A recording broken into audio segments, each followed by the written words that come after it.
ഒരു branch committee അംഗം 4 വയസ്സുള്ള കുട്ടിയെ പീഡിപ്പിച്ചിട്ട് അവർക്ക് സംരക്ഷണം ഒരുക്കുകയാണ്. ആ കുടുംബം പറയുകയാണ്, ദാ പാർട്ടി സംരക്ഷണം ഒരുക്കിയിരിക്കുന്നു, പാർട്ടി സംരക്ഷണം ഒരുക്കി ഈ പ്രതിയെ സംരക്ഷിച്ചിരിക്കുകയാണ് എന്ന് ആ 4 വയസ്സുള്ള കുട്ടിയുടെ മാതാപിതാക്കൾ പറയുകയാണ്.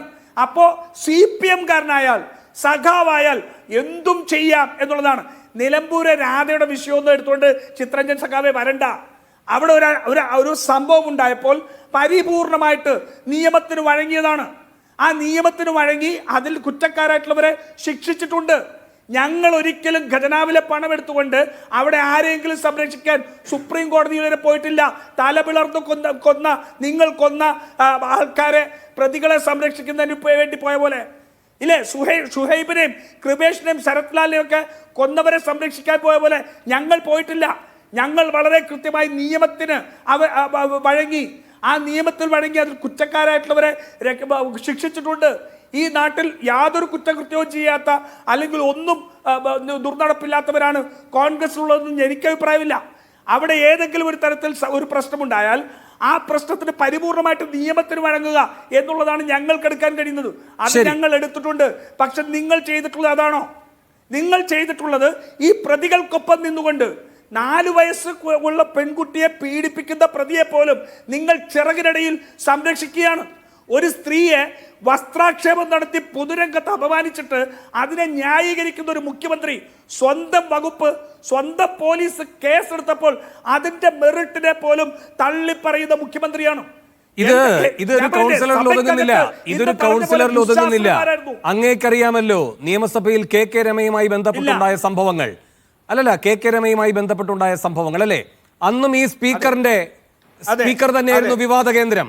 സ്പീക്കറിന്റെ ഓഫീസിന് മുന്നിൽ ഒരു പ്രതിഷേധമുണ്ടായി, രമസഖാവ് അടക്കം. എന്നിട്ട് ആക്രമിക്കപ്പെട്ടു. അന്ന് ഇവർ പറഞ്ഞത് എന്താണ്? രമസഖാവ് ഒരു തരത്തിലുള്ള മുറിവും ഏറ്റിട്ടില്ല, അവർ നാട്യം കാണിക്കുകയാണ് എന്ന്. പിന്നീട് റിപ്പോർട്ട് വന്നില്ലേ, മെഡിക്കൽ റിപ്പോർട്ട് വന്നില്ലേ? ഇന്നിപ്പോൾ CPM-കാർ ഘോഷിക്കുന്നുണ്ടല്ലോ, ഈ കലാരാജു ആദ്യം പോയത് സർക്കാർ ആശുപത്രിയാണ്, അപ്പോൾ അവർക്കൊരു കുഴപ്പവുമില്ല, വൂണ്ട് സർട്ടിഫിക്കറ്റിൽ ഒരു കുഴപ്പവുമില്ല. പിന്നെ കോൺഗ്രസിന്റെ ഭരണത്തിലുള്ള ഒരു ആശുപത്രിയിൽ പോയി ചികിത്സ തേടിയതിനു ശേഷമാണ് ഈ കഥ മുഴുവൻ മെനഞ്ഞത് എന്ന് രമയ്ക്കെതിരെ മുൻപ് പറഞ്ഞതൊക്കെ ഇന്ന് ഈ കാര്യങ്ങൾ ആവർത്തിക്കുന്ന നേതാക്കന്മാർ ഓർക്കുന്നത് നല്ലതായിരിക്കും. ശ്രീ PP ചിത്തരഞ്ജൻ, ഇവിടെ മുഖ്യമന്ത്രി പറഞ്ഞ ഒരു രാഷ്ട്രീയവാദമുണ്ടല്ലോ, ഇങ്ങനെ കൂറുമാറുകയാണ് എങ്കിൽ രാജിവെച്ച് പോകണമായിരുന്നുവെന്ന്. അതിന് നിയമസഭയിൽ പ്രതിപക്ഷ നേതാവും കുഴൽനാടനും 2 സന്ദർഭങ്ങൾ ഉദാഹരിച്ചുകൊണ്ട് പറഞ്ഞിട്ടുണ്ട്.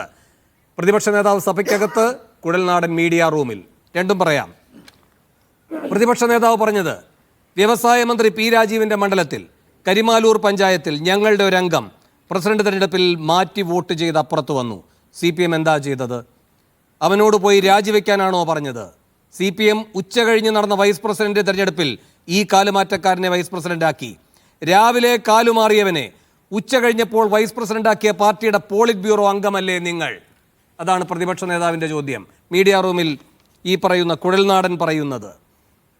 18-ാം തീയതിയാണ് കൂത്താട്ടുകുളത്തെ അവിശ്വാസ പ്രമേയം ഉണ്ടാകുന്നത്. 15-ാം തീയതി കൂത്താട്ടുകുളത്തിനടുത്ത് പായിപ്ര ഗ്രാമപഞ്ചായത്തിൽ വൈസ് പ്രസിഡന്റ് തെരഞ്ഞെടുപ്പ് നടക്കുമ്പോൾ കോൺഗ്രസിന്റെ കൈപ്പത്തി ചിഹ്നത്തിൽ ജയിച്ചു വന്ന വിജി പ്രഭാകരൻ എന്ന സ്ത്രീയെ CPM മറുകണ്ഠം ചാടിച്ച് വൈസ് പ്രസിഡന്റ് സ്ഥാനാർത്ഥിയാക്കി. CPM അവർക്ക് വോട്ട് ചെയ്ത് അവരെ വൈസ് പ്രസിഡന്റാക്കി 3 ദിവസം മുൻപ്.